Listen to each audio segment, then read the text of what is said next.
Hello everyone, তোমরা সকলে কেমন আছো? আশা করছি সবাই অনেক ভালো আছো আর আমিও অনেক ভালো আছি। অনেকদিন পর চলে আসলাম তোমাদের সামনে একটা ব্লগ ভিডিও নিয়ে। তো আজকের এই ছোটোখাটো ব্লগটি তোমাদের কেমন লাগলো অবশ্যই তোমরা পুরো ভিডিওটা দেখবে, কেউ স্কিপ করবে না।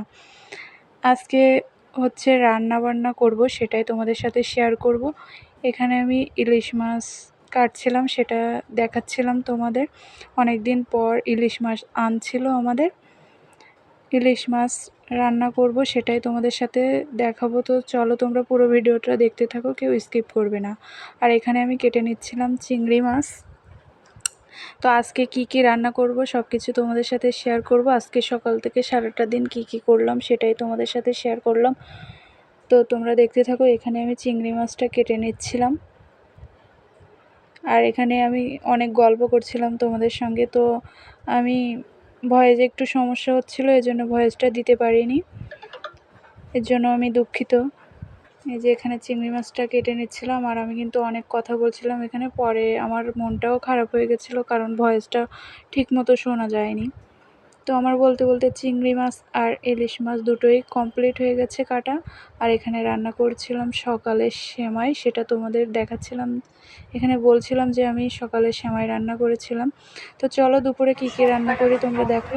এখানে কচু কাটছি, শাক কাটছি আর এই যে মশলা কেটে নিচ্ছি। এগুলো এখন ব্লেন্ডারে ব্লেন্ড করে নেব।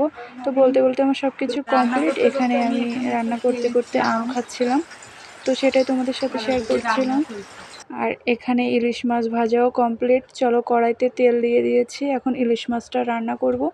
তো আমি এখানে কোনো রেসিপি শেয়ার করিনি, কারণ এখন সবাই ভালো কম বেশি রান্না বান্না করতে পারে। তো আমি এখানে মশলাটা দিয়ে দিচ্ছিলাম, মশলাটা ভালোভাবে নাড়িয়ে কষিয়ে জল দিয়ে দিয়েছিলাম।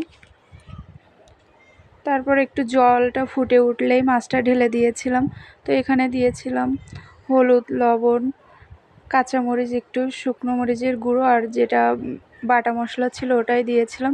তো আমার রান্নাবান্না সব কিছু কমপ্লিট। চলো কী রান্না করেছি সেটাই দেখাই। এই যে শাক দিয়ে চিংড়ি মাছ দিয়ে ভাজি করেছি, এরপর কচু দিয়ে চিংড়ি মাছ দিয়ে ভাজি করেছিলাম আর ইলিশ মাছ ভুনা করেছিলাম, সেটা তোমাদেরকে দেখাচ্ছিলাম। এই দেখো, এই যে কচু দিয়ে চিংড়ি মাছ ভাজা।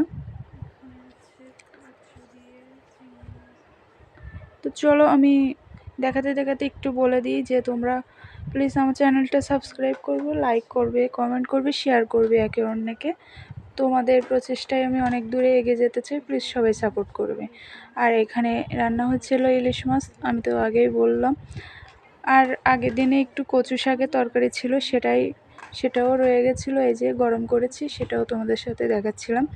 তো আজকের আমার এই ছোটোখাটো ব্লগটা তোমাদের কেমন লাগলো অবশ্যই কমেন্টে জানাবে। আর এখানে কিন্তু আমি ভাত বসিয়ে দিয়েছিলাম, সব কিছু প্রায় আমার রান্নাবান্না কমপ্লিট। দেন আমি রান্নাবান্না কমপ্লিট করে ঘর ঝাড় দিয়ে সব কিছু করে গোসল করে খাওয়া দাওয়া করেছিলাম। আর এখন কিন্তু হয়ে গেছে বিকাল। তো বিকালে আমার মনেই ছিল না যে আমি ব্লগ ভিডিও শ্যুট করছিলাম। তো ঘুম থেকে উঠে বাইরে অনেক বৃষ্টি হচ্ছিল, তো ভাবলাম ব্লগটা শেষ করে দিই। সবাইকে টাটা, ভালো থাকবে, সুস্থ থাকবে।